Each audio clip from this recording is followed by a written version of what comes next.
ಸ್ನೇಹಿತರೆ ನಮಸ್ತೆ. ನಾಡುನುಡಿ ಯೂಟ್ಯೂಬ್ ಚಾನಲ್ಗೆ ನಿಮಗೆಲ್ಲ ಸ್ವಾಗತ. ಸ್ನೇಹಿತರೆ, 60 ವರ್ಷ ಮೇಲ್ಪಟ್ಟ ದೇಶದ ಎಲ್ಲ ಹಿರಿಯ ನಾಗರಿಕರಿಗೆ ಈಗ ರೈಲ್ವೆ ಇಲಾಖೆಯಿಂದ ಒಂದು ಗುಡ್ ನ್ಯೂಸ್ ಬಂದಿದೆ. ರೈಲು ಪ್ರಯಾಣವನ್ನು ಮಾಡುವ ದೇಶದ ಎಲ್ಲ ಹಿರಿಯ ನಾಗರಿಕರಿಗಾಗಿ ರೈಲ್ವೆ ಇಲಾಖೆ ಈಗ ದೇಶಾದ್ಯಂತ ಹೊಸ ಯೋಜನೆಯನ್ನ ಜಾರಿಗೆ ತರಲು ಮುಂದಾಗಿದೆ.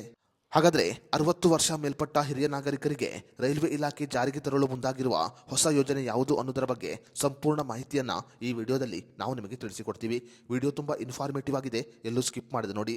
ಹಾಗೂ ಈ ಮಾಹಿತಿಯನ್ನ ಪ್ರತಿಯೊಬ್ಬ ಹಿರಿಯ ನಾಗರಿಕರಿಗೆ ಶೇರ್ ಮಾಡಿ.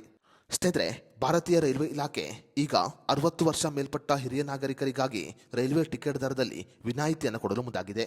ಭಾರತೀಯ ರೈಲ್ವೆ ಇಲಾಖೆ ಈಗ ಹಿರಿಯ ನಾಗರಿಕರಿಗೆ ಅರ್ಧ ಟಿಕೆಟ್ ನಿಯಮವನ್ನು ಜಾರಿಗೆ ತರುವ ಬಗ್ಗೆ ಚಿಂತನೆಯನ್ನ ಮಾಡಿದೆ. 2026 ವರ್ಷದಲ್ಲಿ ದೇಶಾದ್ಯಂತ ಈ ನಿಯಮ ಜಾರಿಗೆ ಬರುವ ಸಾಧ್ಯತೆ ಇದೆ. ಭಾರತೀಯ ರೈಲ್ವೆ ಇದರ ಬಗ್ಗೆ ಚಿಂತನೆಯನ್ನ ಮಾಡಿದ್ದು, ಒಂದು ವೇಳೆ ಇದರ ಬಗ್ಗೆ ಅಧಿಕೃತವಾಗಿ ಘೋಷಣೆಯನ್ನ ಮಾಡಿದರೆ 2026 ವರ್ಷದಿಂದ ಎಲ್ಲ ಹಿರಿಯ ನಾಗರಿಕರು ರೈಲುಗಳಲ್ಲಿ ಅರ್ಧ ಟಿಕೆಟ್ ಕೊಟ್ಟು ಪ್ರಯಾಣವನ್ನು ಮಾಡಬಹುದು. ದೇಶದಲ್ಲಿ ಕೊರೋನಾ ಮಹಾಮಾರಿ ಕಾಣಿಸಿಕೊಂಡ ಸಮಯದಲ್ಲಿ ಭಾರತೀಯ ರೈಲ್ವೆ 60 ವರ್ಷ ಮೇಲ್ಪಟ್ಟವರಿಗೆ ಟಿಕೆಟ್ ದರದಲ್ಲಿ 40% ರಿಯಾಯಿತಿಯನ್ನು ಘೋಷಣೆ ಮಾಡಿತ್ತು. ಆದರೆ 2 ವರ್ಷಗಳ ಹಿಂದೆ ಆ ಯೋಜನೆಯನ್ನ ರದ್ದು ಮಾಡಲಾಗಿತ್ತು. ಸದ್ಯ ಹಿರಿಯ ನಾಗರಿಕರು ಈಗ ಭಾರತೀಯ ರೈಲ್ವೆ ಬಳಿ ಮನವಿಯನ್ನ ಮಾಡಿಕೊಂಡಿದ್ದು, ಮತ್ತೆ ಭಾರತೀಯ ರೈಲ್ವೆ ಈ ಯೋಜನೆಯನ್ನ ದೇಶಾದ್ಯಂತ ಜಾರಿಗೆ ತರುವ ಬಗ್ಗೆ ಚಿಂತನೆಯನ್ನ ಮಾಡಿದೆ. ಸ್ನೇಹಿತರೆ, ಭಾರತೀಯ ರೈಲ್ವೆ ದೇಶಾದ್ಯಂತ ಈ ಯೋಜನೆಯನ್ನ ಜಾರಿಗೆ ತರಬೇಕಾ ಅಥವಾ ಬೇಡವಾ ಅನ್ನೋದರ ಬಗ್ಗೆ ನಿಮ್ಮ ಅನಿಸಿಕೆ ಅಭಿಪ್ರಾಯವನ್ನು ನಮಗೆ ಕಮೆಂಟ್ ಬಾಕ್ಸ್ನಲ್ಲಿ ತಿಳಿಸಿ.